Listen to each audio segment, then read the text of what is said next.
दोस्तों, सीरिया में जैसे ही बशर अल असद की हुकूमत खत्म हुई, वैसे ही जो रेबल ग्रुप थे, जो बागी फौज थी, वह जिस इलाके से भी गुजरे उस इलाके में मौजूद जो भी छोटे बड़े कैद खाने थे जो जेल से थी, उनके अंदर से सैकड़ों या हजारों की तादाद में कैदी आज़ाद होते चले गए। मगर फिर भी जिस एक खास जेल की पूरी दुनिया में सबसे ज्यादा चर्चा हुई, या यह कह सकते हैं जो एक जेल खुद HTS या फिर बाकी जो ग्रुप थे उनके लिए सबसे बड़ा चैलेंज बनी, वो कोई और नहीं बल्कि मेन सिटी दमिश्क से ही कुछ दूरी पर मौजूद सैद नाया नाम की वह बदनाम जमाना जेल थी, जिसको दुनिया के ज्यादातर इलाकों में दूसरे नाम ह्यूमन स्लॉटर के नाम से बोला जाता है। अगर मैं आप लोगों को आम भाषा में बताऊं तो इंसानों का ज़िबा खाना, मतलब इंसानों का कसाई खाना भी कहा जाता है। हैरानी की बात तो यह है कि इस जेल के अंदर पहुंचने के बाद भी लोग कुछ कर नहीं पा रहे थे। शुरुआती हिस्सों में मौजूद जो ऑपरेटिंग रूम था, वहां पर खड़े होकर पूरे जेल को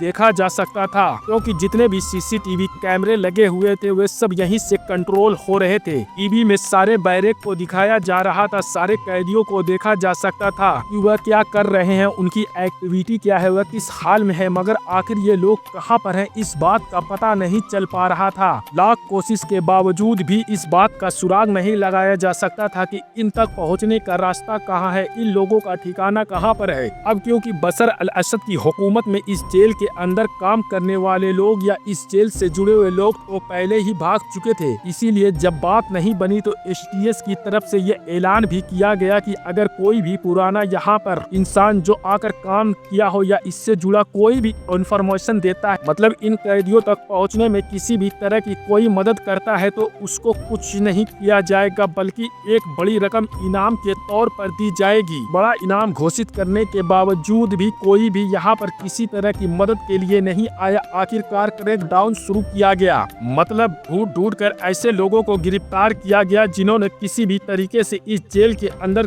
किसी भी तरीके का काम किया, और उसके बाद जो भी टूटी फूटी इंफॉर्मेशन इकट्ठा हुई थी उसका सहारा लेकर ही 3 से 4 दिन के लंबे ऑपरेशन के बाद इन कैदियों तक पहुंचने में कामयाब रहे। मगर इस जेल के कैदियों को बाहर आ जाने के बाद अब इन कैदियों की हालत से और इनकी जुबान से जो दुनिया की सबसे बदनाम जेल की दास्तान बाहर आई है, उसने तो मानो लोगों को अंदर तक हिला कर रख दिया हो, और असद फैमिली के रूल को लेकर एक ऐसा पहलू उजागर किया है जिसके बारे में न तो दुनिया जानती थी और न ही शायद लोगों ने कभी सोचा भी था। ज्यादातर लोग तो यही सोच सोच कर लरस जा रहे हैं कि क्या वाकई इंसान ही इंसान के साथ ऐसा भी कर सकता है। तो बिल्कुल इंसान ने इंसान के साथ सब कुछ किया है, और क्या कुछ किया है ये जानने से पहले जरा इस जेल के लोकेशन और इसकी हिस्ट्री के बारे में जान लेते हैं। लोकेशन एंगल से देखें तो सीरिया की राजधानी दमिश्क, उससे लगभग 30 किलोमीटर की दूरी, जिसको सैद नाया के नाम से जाना जाता है, इसी कस्बे के एक पहाड़ी के ऊपर इस बड़ी जेल को 1981 में बनाना शुरू किया गया था, और फिर 1986 और 87 के दौर में यह जेल ऑपरेशनल हो गई थी। सीरिया की यह जेल, जिसको दुनिया के सबसे सख्त और बदनाम जेल के तौर पर जाना जाता है, यहाँ पर ऐसे हजारों कैदी बैन थे जिन्होंने 1, 2 साल, 5 साल तो छोड़िए बल्कि पिछले कई दशकों से सूरज की रोशनी तक नहीं देखी थी। बाहर की आबो हवा उनके जिस्म से होकर भी नहीं गुजरी थी। अभी कुछ साल पहले ही एमनेस्टी इंटरनेशनल ने इस जेल को रिलेटेड एक रिपोर्ट जारी की थी, जिसमें इस जेल को ह्यूमन स्लॉटर, मतलब इंसानी ज़िबा खाना करार दिया गया था, और बताया गया था कि ये एक ऐसा कैद खाना है जहां पर बड़ी ही खामोशी और बड़े ही खुफिया तरीके से जो असद फैमिली है वह अपने मुखालिफ को ज़िबा कर रही है। इस जेल को जब बनाया गया था तो शुरुआत से मकसद ही यही था कि इसके अंदर उन लोगों को बंद किया जाएगा जो सियासी कैदी होंगे या फिर बागी होंगे, या खास तौर पर वो लोग जो असद फैमिली के खिलाफ बोलते या फिर कुछ करते होंगे। वैसे तो बशर अल असद के फादर यानी कि हाफिज अल असद के दौर में ही इस जेल के अंदर लोगों के ऊपर वो कहर बरसाना शुरू कर दिया गया था कि जो इससे पहले शायद दुनिया में गिने चुने कैद खानों में ही सुनने को मिलता होगा। लेकिन फिर भी जो सारी हदें पार हुई वो दरअसल बशर अल असद की हुकूमत में उस वक्त हुई कि जब सीरिया के अंदर सिविल वार शुरू हुई, और उसके बाद से ही धीरे धीरे फिर खुफिया रिपोर्ट्स के जरिए तो कभी किसी और के जरिए से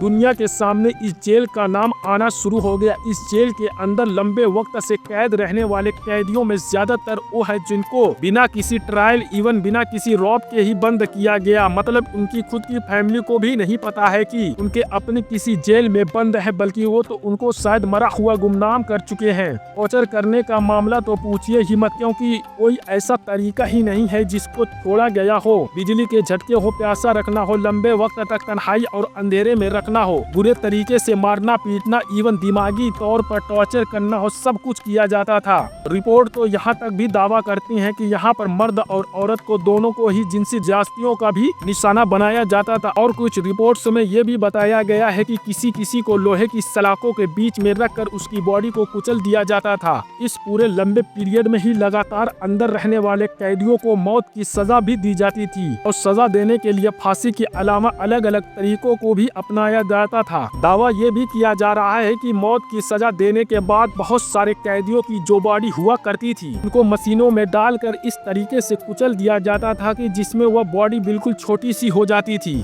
इस जेल के अंदर इंसानों पर बरसाए जाने वाले इस कहर को देखते हुए ही दुनिया में बहुत सारी ऑर्गेनाइजेशन इस जेल को द रेड प्रिजन मतलब कि सुर्ख कैद खाने के नाम दिया। साथियों, पूर्व राष्ट्रपति बशर लसद के दौर में इस बदनाम जेल के अंदर हर हफ्ते कम से कम 2 बार बाकायदा बहुत सारे कैदियों को फांसी की सजा दी जाती थी। और अब तो यह भी लगभग क्लियर हो चुका है कि साल 2012 से लेकर 2022 के बीच यानी 10 सालों के अंदर 30 से 35 हजार के करीब लोगों को मौत की नींद सुला दिया गया है। किसी को फांसी दी गई तो किसी को टॉर्चर करके मारा गया, किसी का इलाज नहीं किया गया तो उसकी मौत हो गई, तो कभी किसी को खाना न देकर फाका वगैरह के जरिए से भी मौत की नींद सुलाया गया। बशर अल असद की हुकूमत गिर जाने के बाद जैसे तैसे इस कैद खाने में मौजूद कैदियों को आज़ाद कराया गया तो वहां से जो नज़ारे आए वो वाकई दिल को दहला देने वाले थे। एक लंबे अरसे से इस जेल के अंदर मौजूद वो कैदी जिनको बाहर की कुछ खबर ही नहीं थी,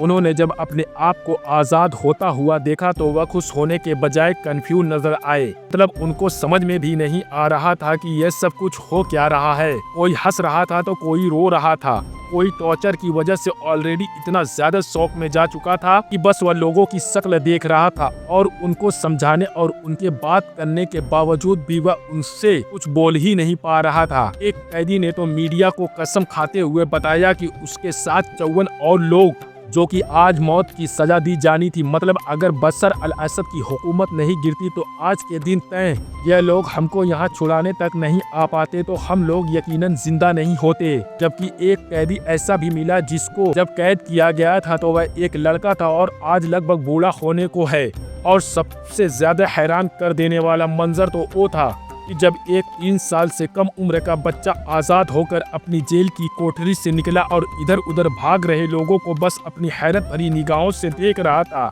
और शायद यह समझने की कोशिश कर रहा था कि यह सब कुछ क्या हो रहा है। आज़ाद हुए कैदियों में ज्यादातर लोग वो हैं जो दिमागी तौर पर ठीक नहीं हैं और अंदर ये लोग किन हालात में रह रहे थे इस चीज का अंदाजा आप इसी बात से लगा सकते हैं कि इनमें से कुछ कैदी तो ऐसे थे जिनको इस बात की खबर भी नहीं थी कि बशर अल असद के फादर यानी कि हाफिज अल असद आज से लगभग 24 साल पहले इस दुनिया से जा चुके हैं। मतलब उनको दुनिया से इतना ज्यादा काट कर रखा गया था कि उनको इस बात की खबर ही नहीं थी कि बाहर क्या चल रहा है। यही वजह है कि बहुत सारे कैदी तो ये दावा कर रहे थे कि जब वो हमको आज़ाद कराने के लिए यहाँ बागी फौजी आई तो हमको ऐसा महसूस हुआ कि मानो सद्दाम हुसैन की फौज ने हमला किया। इस जेल के अंदर एक कैदी तो ऐसा भी मिला कि जिसका ताल्लुक उर्दन मतलब कि जॉर्डन से है और उसको 38 साल पहले कैद किया गया था। अब जब बशर अल असद की हुकूमत गिरी हुई तो वह आज़ाद होकर अपने मुल्क पहुँचने में कामयाब रहा। आसपास के लोगों ने बताया कि उसके आ जाने से उसके जो खानदान वाले हैं उन्होंने चैन की सांस तो ली है,